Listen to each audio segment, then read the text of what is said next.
Waves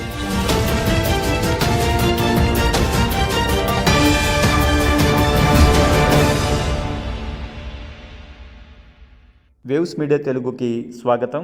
BRS MLA పాడి కౌశిక్ రెడ్డి మాట్లాడుతూ దానం నాగేందర్ మీద బీజేపీ ఎమ్మెల్యే మహేష్ రెడ్డి కూడా పిటిషన్ వేసి విచారణకు హాజరు కాలేదు. హాజరు అవ్వకుండా మాకు మరో డేట్ ఇవ్వండి అని అడుగుతున్నారు. దీంట్లో BJP Congress match fixing clear గా కనిపిస్తుందని తెలియజేశారు. మహేశ్వర్ రెడ్డి గారు హాజరు కాకుండా మాకు మరొక డేట్ ఇవ్వండి, మరియు 18 తారీఖుకి మా డేట్ ఇవ్వండి అని వాళ్ళు పిటిషన్ వేసారు. అంటే ఎంత స్పష్టంగా కనబడతా ఉంది ఈ రాష్ట్రంలో బీజేపీ కాంగ్రెస్ మ్యాచ్ ఫిక్సింగ్ అనేది మరొకసారి క్లియర్ గా కనబడతా ఉంది.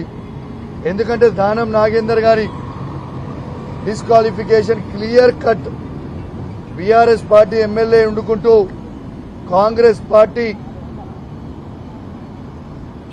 ఎంపీగా పోటీ చేయడం వల్ల క్లియర్ కట్ ఎవిడెన్స్ అయిపోయింది. కాబట్టి డిస్క్వాలిఫై కంపల్సరీ కావాల్సి వస్తుందని ఇలా టైం బై చేయడానికి ఇలా మళ్ళొక్కసారి బీజేపీ కాంగ్రెస్ పార్టీ ఒక్కటైందని చెప్పక తప్పదు.